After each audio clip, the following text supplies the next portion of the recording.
Peter B. Collins, News and Comment. It's Monday, September 9th, 2019. Over at National Public Radio, they've hired a new CEO. And it affirms the moniker that many people use for NPR. National Propaganda Radio. And before I begin, I want to thank my longtime loyal listener and subscriber, Paul L. Sesser. He sent me a Post-it note with 3 words on it, Corporate Propaganda Ministry. And I keep it attached to my computer screen, and then I attach it to articles that I'm about to cover on the podcast that fit Corporate Propaganda Ministry. And that's what we have here, friends, because John Lansing, age 62, has been recruited by NPR to be the new CEO. And John Lansing is leaving a government post at the agency that produces Voice of America, Radio and Television Marti, that's the Cuban propaganda operation, Radio Free Europe, and Radio Liberty. I believe we still have Al Hurrah operating in the Middle East, but that doesn't make the article here. And what is really amusing is I am quoting from an article that was posted on the NPR website. And it is at turns a news release and a bit of a news report. And at the end is a tag that says, this story was reported by NPR media correspondent David Folkenflik, under guidance from NPR Chief Business Editor Pallavi Gogoi. Under standard procedures for reporting on NPR matters, NPR's corporate and news executives were not allowed to review the report until it was posted. But never mind. Everybody at NPR knows that you don't color outside the lines. And this article says that John Lansing was a hero over there at the government propaganda agency because he talked a lot about journalism when he was there. Now, it used to be called, what was it called? The State Department had an entity that fostered most of these propaganda operations, except for Radio Liberty, which came out of the CIA. And Radio Liberty is much more of a pure propaganda operation. Radio Free Europe is a more modest effort at shaping people's perceptions of the United States. So the outfit, the Broadcast Board of Governors, that's what it used to be called, and now it is called the U.S. Agency for Global Media. And before that, Lansing worked at the Scripps Local Television Group and ran its national cable channels like the Food Network and HGTV. This guy is not a journalist. All right. For a couple of years, he was CEO of the Cable Trade Group, the Cable and Telecommunications Association for Marketing. So this guy is a total corporate stooge who just spent the last 4 years getting, let's say, indoctrinated into the approved government media messages. So this really, I think, is honesty on the part of NPR. And let me just tell you that I've got an NPR preset. KQED is my local station, and I pop by there once in a while. But I don't get much from NPR. They have long stories that don't include all points of view. They scrub out the left, the center left, and much of what used to be called liberal. And they do not present the full story. Recent analyses of NPR coverage of Venezuela, for example, show how much they have towed the government line. Now, NPR's had scandals. The head of news, Michael Oreskes, was fired in 2017 as part of a Me Too problem. And Lansing himself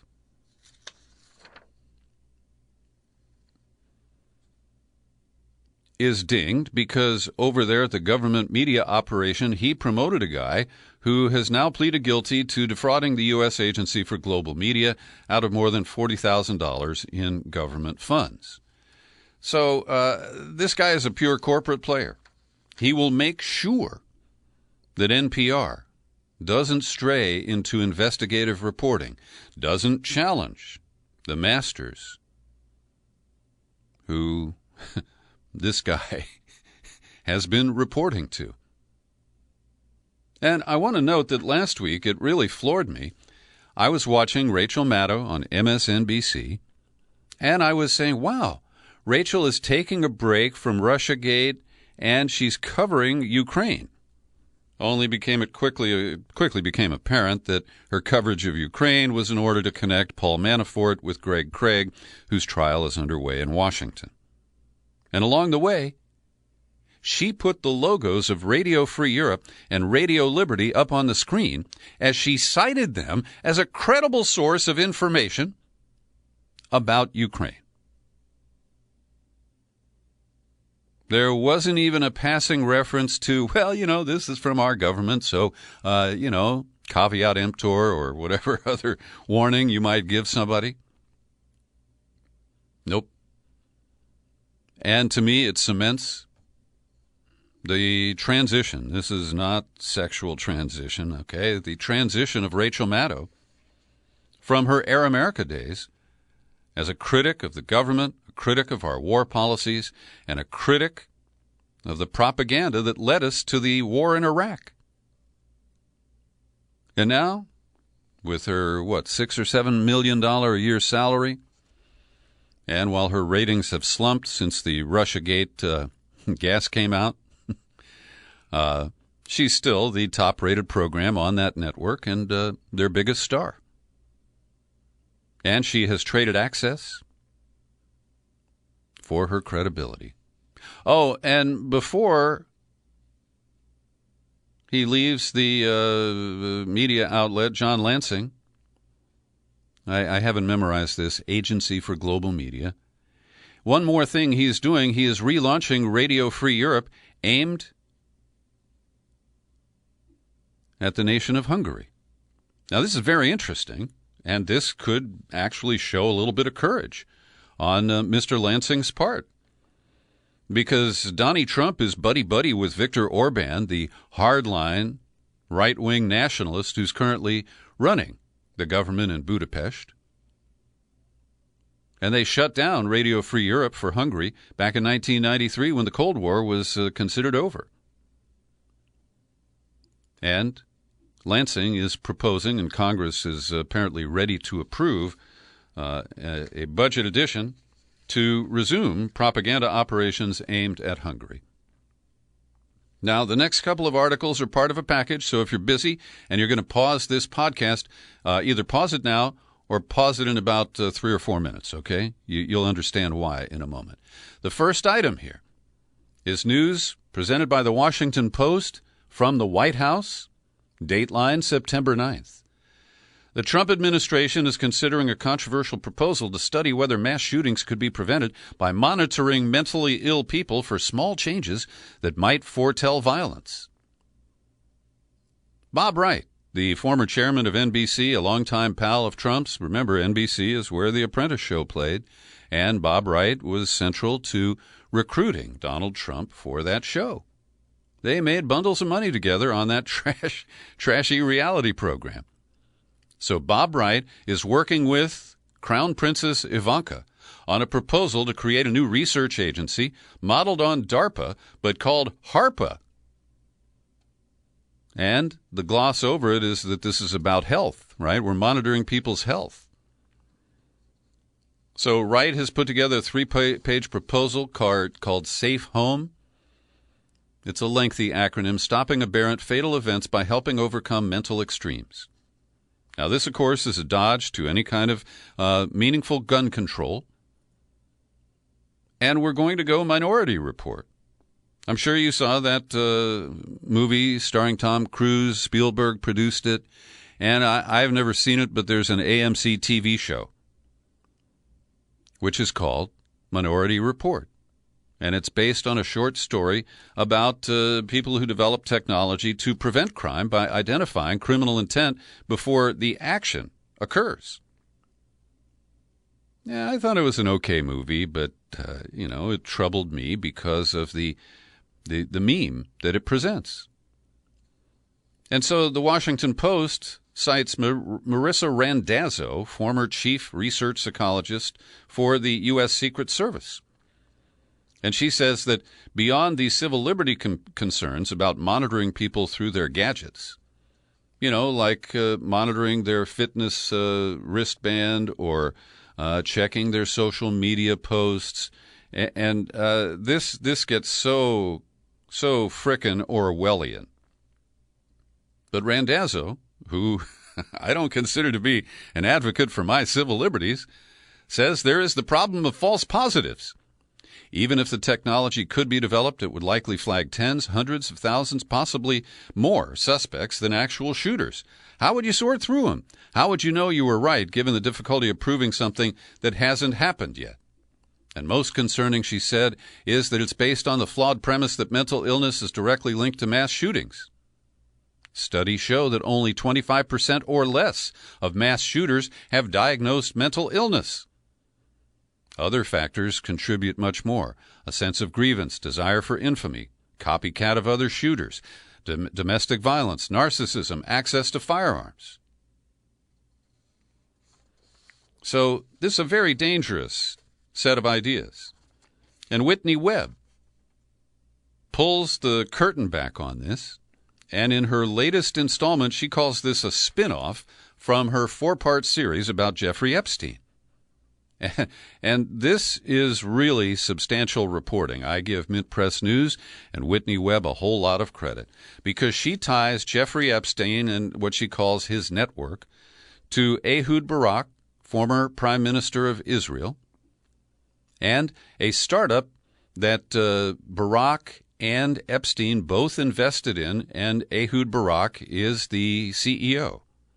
It is called Carbine 911. And Carbine is spelled with a Y, Carbyne. The company says it develops call handling and identification capabilities for emergency response services in countries around the world, including the U.S. It specifically markets its product as a way of mitigating mass shootings without having to change existing U.S. gun laws. Bingo! Yeah, we blame crazy people. We collect data on every American. We pretend that we can predict criminal intent? But there's more. Carbine is no ordinary tech company, writes Webb. It is deeply connected to the elite Israeli military intelligence division, Unit 8200. And Carbine is one of it is but one of several Israeli tech companies marketing themselves as tech solution to mass shootings that has direct ties to Israeli intelligence agencies. So this is a really stunning report. And on the way to protecting us from mass gun violence in this Orwellian manner, you can expect Israeli intelligence to insert backdoors to collect all of the data that is intended for U.S. agency consumption. And that could lead to various forms of blackmail down the road. Peter Thiel is a funder of Carbine. He, of course, has Palantir, which is a data collection and surveillance company with contracts to the U.S. government. And Whitney Webb alerts us to the existence of the Main Core. This is a database created with the involvement of Israeli intelligence, and it's kind of murky, but it is intended to create data that can help identify neurobehavioral signs of someone headed toward a violent, explosive act. Now, again, a lot of people watch this or hear this and they say, gosh, it's just like those TV shows, like Homeland. And, of course, those are propaganda shows that were produced with the collaboration of U.S. government agencies to soften up the populace to just an effort like this. Oh, there's so much more. Whitney Webb writes for almost 58 pages. She shows that the American company Cisco is partnering with Carbine to unify the 911 call network across this country. And they will do it telling you that they're going to protect you from mass shooters. Now, that stuff is in the pipeline.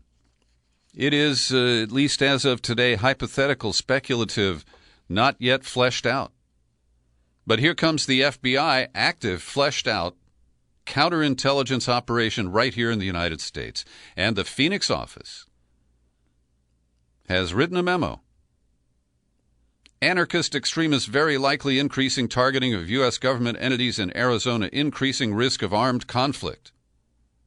The report exposes activity that the FBI warns about. And what they're really talking about is left-wing political activity under the First Amendment.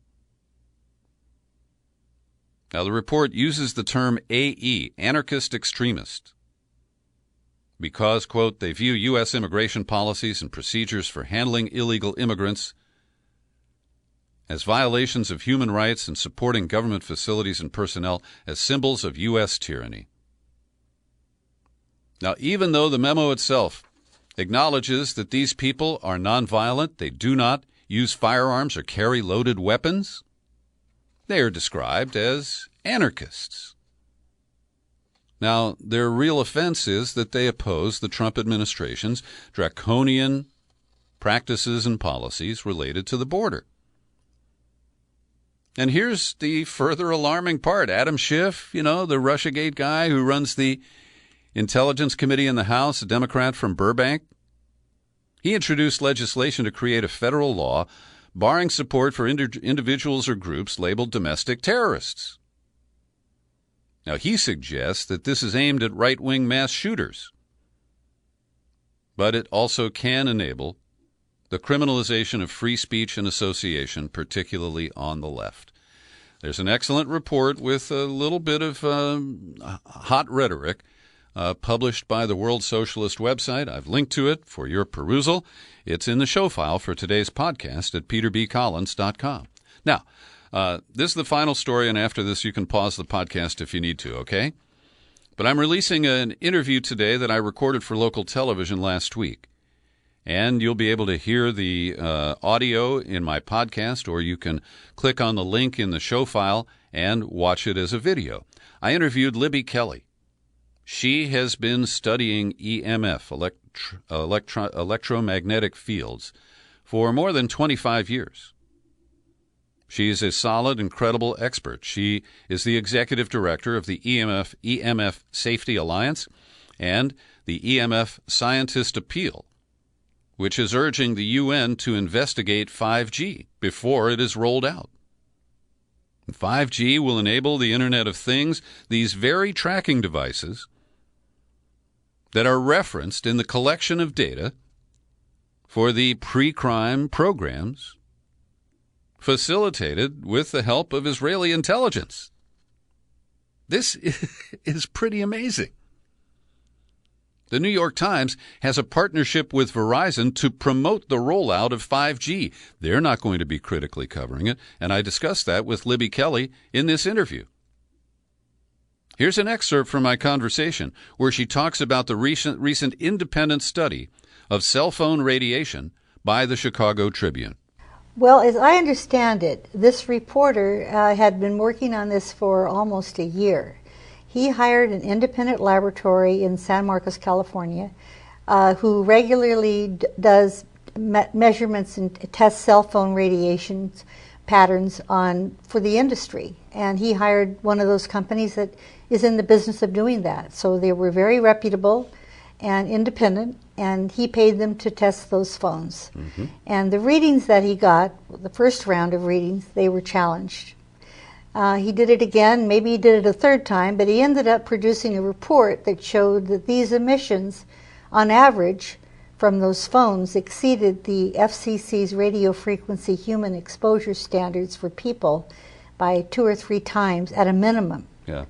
And some of it was higher. But that was the summation of his report. That's Libby Kelly, Executive Director of the EMF Safety Alliance. I encourage you to listen or watch the full interview. It's available for my subscribers today at peterbcollins.com, iTunes, TuneIn, Spreaker, and most of our outlets. And I want you to be aware of the way 5G is being crammed down. No scientific studies on human exposure.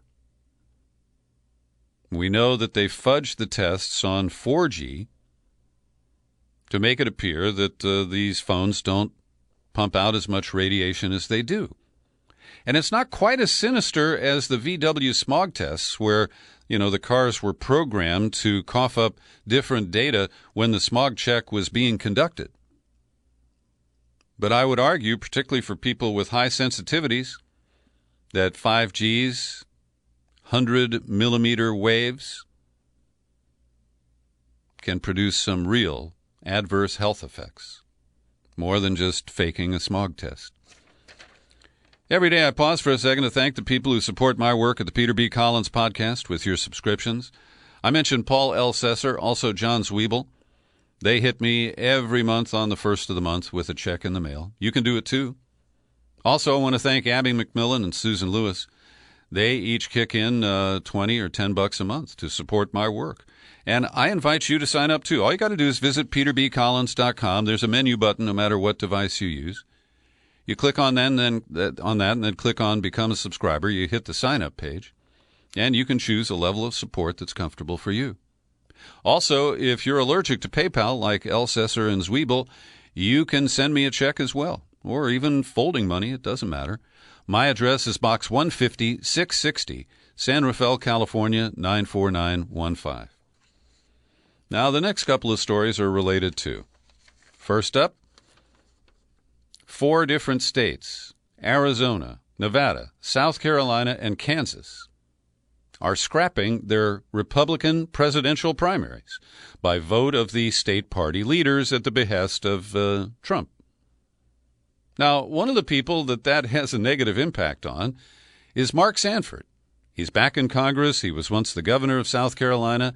He was deeply embarrassed when he had an affair with a woman in Argentina, while claiming that a protracted absence was for a walk along the Appalachian Trail. And then there's Joe Walsh, this nutbag from Illinois who served a term or two in Congress as a Tea Party guy, and he is challenging Trump in the primaries too.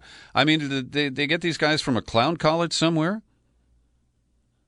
I mean, I will say that Governor William Weld, the former governor of Massachusetts, is a relatively credible but ineffectual challenger to Trump. But these two bozos, I'm sorry, it's just ridiculous. And Sanford is one of the people who was a member of the murky religious group in Washington called C Street. And when Sanford got the bad publicity for his affair and the Appalachian Trail excuse, he went to C Street in Washington to get some counseling. Now, C Street is the subject of this new Netflix 5-part series, a documentary called The Family. And Jeff Charlotte wrote a book about C Street. He spent some time there. And also this larger religious group that's known as The Family that hosts the National Prayer Breakfast every February, and they've been doing that since the Eisenhower administration. Now, I find this series fascinating on a number of levels.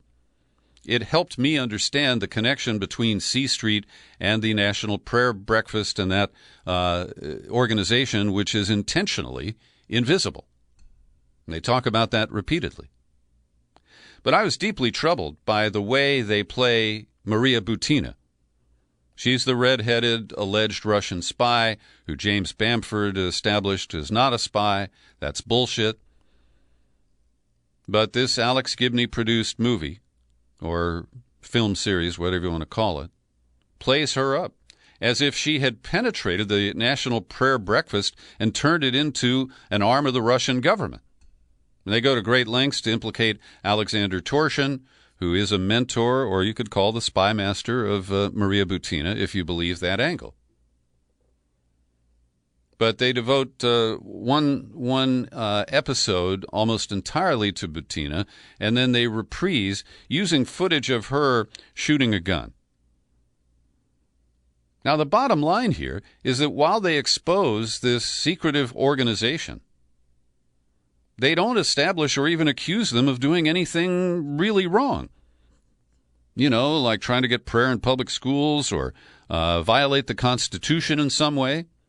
They're mostly interested in access to power. And the series does not document that they abuse that power. And I'm certainly willing to believe that they do, but that's not offered. And so at the end of it, episode 5 included a lot of rebuttals from the family. And, again, I think it's a very interesting piece. But other than, lifting the lid on secrecy, Jeff Sharlet doesn't really reveal criminal behavior. And they downplay the whole John Ensign scandal. He was having an affair with the wife of one of his top staff people, Doug Hampton. Now, Hampton is frequently quoted in the series and treated as a credible guy. And he allowed John Ensign, as a U.S. senator, to basically shtup his wife with his knowledge. I believe that's called a cuckold, and that's a very prominent epithet in the Steve Bannon right these days. So, again, I found it interesting but unsatisfying in the ways that I just described.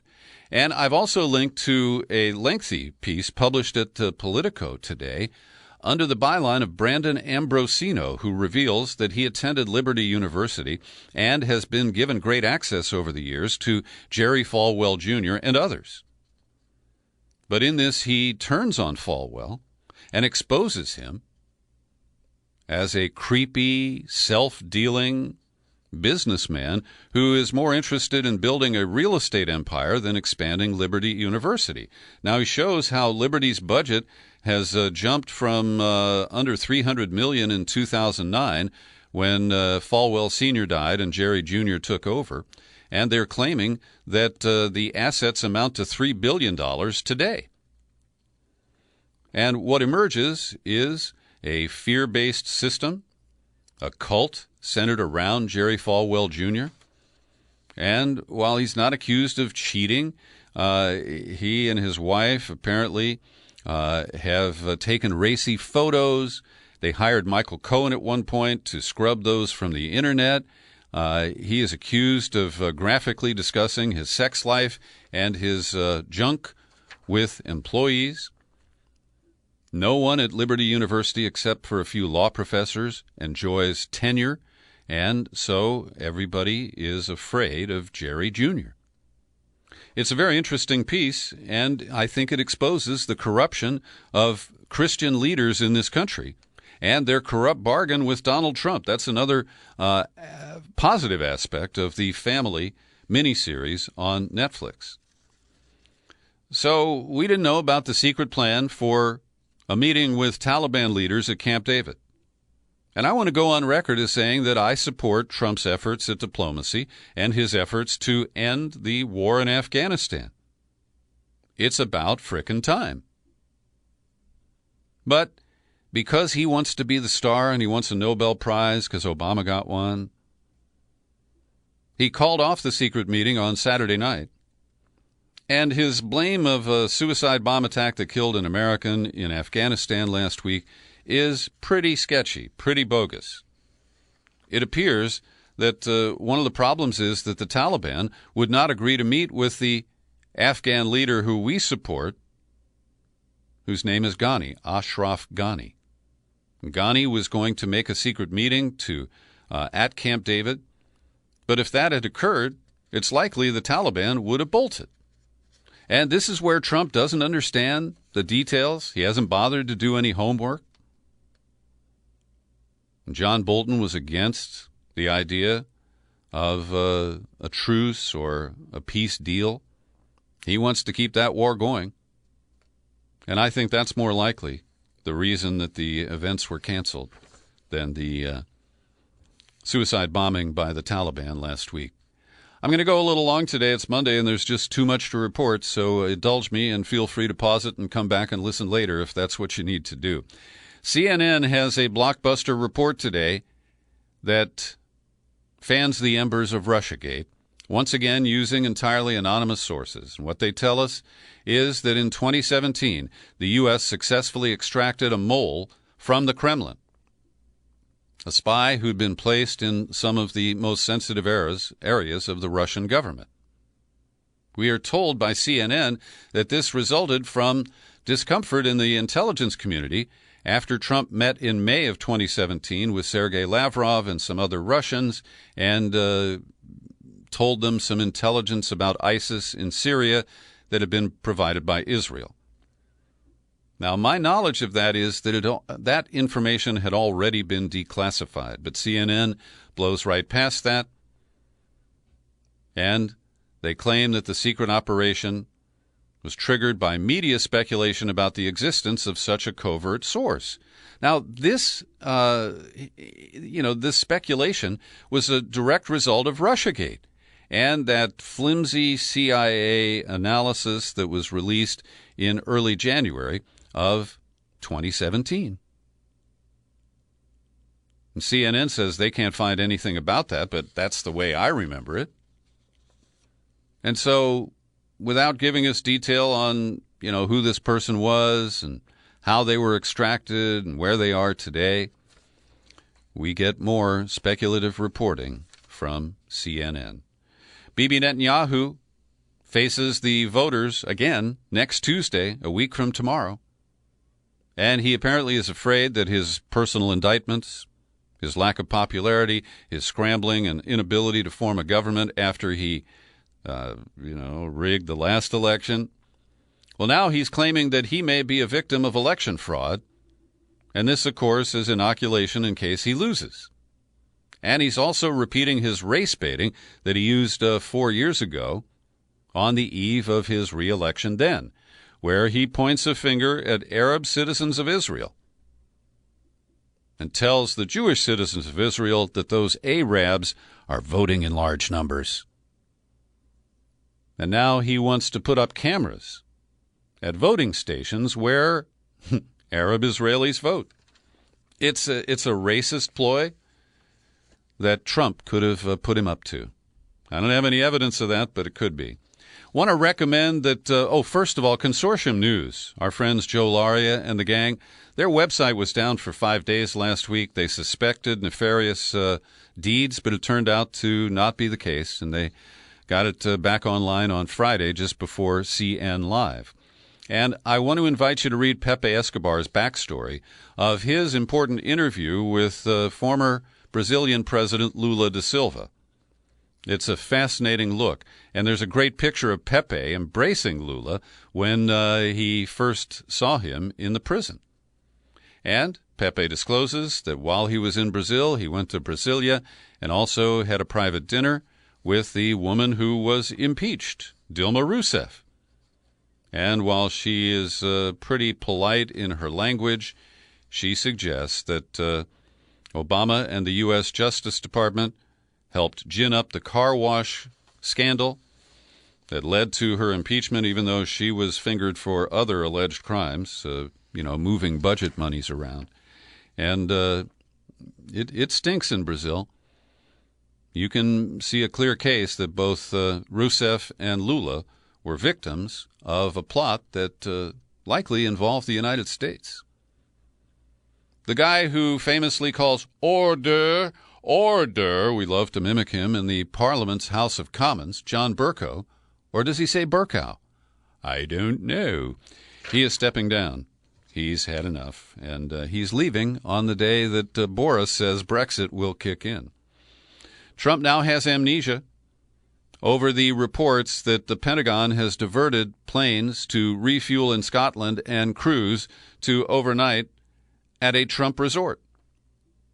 Millions of dollars have been spent on fuel at the Glasgow-Prestwick Airport since 2017. And let's see, how many of these guys? The 259 stops in Glasgow included 220 overnight stays at the Trump property. We're getting used to this, aren't we? It's just, billionaires feeding at the trough. Grifters, con men. It's disgusting. And, I kind of stayed away from this whole thing last week about the Sharpie drawing on the map, about Alabama and the hurricane. It's just so trivial and so petty. But Trump kept that story alive for almost an entire week. trying to prove that he was right and that he hadn't been wrong and that fake news had reported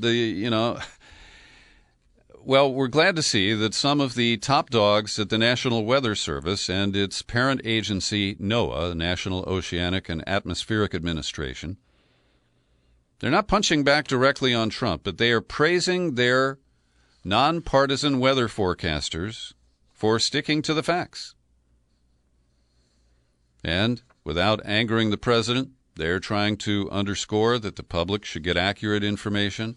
It should not be politicized. And today, the National Weather Service Director, Louis Uccellini, got a standing O. Huntsville, Alabama, at a weather industry conference by enthusiastically backing his forecasters. They did what any office would do, he said. With an emphasis they deemed essential, they shut down what they thought were rumors.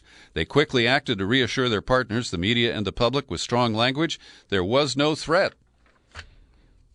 They're at least acting like they didn't know that the tweets came from our dear tweeter. This is really insulting and immoral.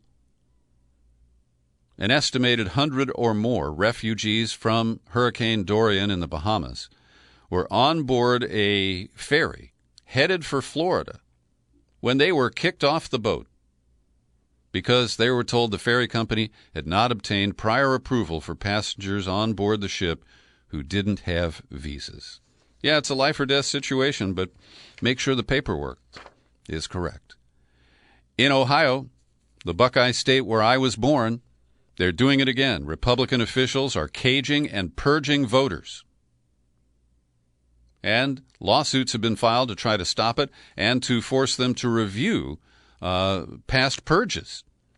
But caging is where you send a postcard to somebody, and if they don't return the postcard, you're allowed to take them off the voter rolls. And the Columbus Dispatch found that 1,641 voters who had cast ballots since 2015 got those postcards. And it's a user-loses thing in Ohio, and the Supreme Court of the United States has upheld it. I think it's not constitutional. But the so-called supplemental process cancels the registration of voters who have not cast ballots for 6 years. But if somebody voted in 2015, even I can do the math and say that they are not vulnerable to a purge. And the newspaper found 110 people who voted last year who were set to be wiped from the list of eligible voters. The Biden campaign last week, in advance of the CNN Climate Change Fora, released a revised and updated climate change plan. And Joe Biden, who's been accused of plagiarism in the past, faces new charges because not only did they lift large sections from the websites of other entities, those entities are fossil fuel entities.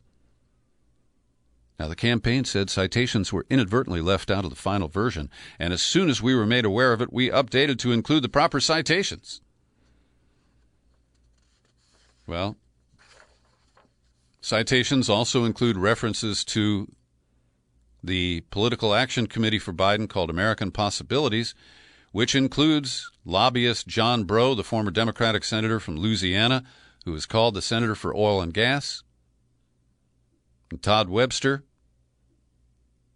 Senior Vice President at Cornerstone Government Affairs, who lobbies for Fortune 500 companies Boeing, Citigroup, Google, Microsoft, and Cheniere Energy. Okay, and finally today, the Washington Post has done yeoman's work fact-checking Donald Trump. And I think their fact-checking unit does a good job. But they have been assigned to do political fact-checking on Bernie Sanders. And I want to credit a writer at The Nation, Jet Here, who is exposing the ideological fact-checking of Bernie Sanders over trivial matters that allows the Washington Post to issue a Pinocchio or 3 Pinocchios. And this article clearly shows how the recent fact-checking of Sanders has not been aimed at finding facts, but at undermining his candidacy and popularity. Thanks for listening to this extended news and comment podcast. You can share it all over the damn place, even to your friends who listen to NPR. I'm Peter B. Collins. Happy trails to you until we meet again. Happy trails to you. Keep smiling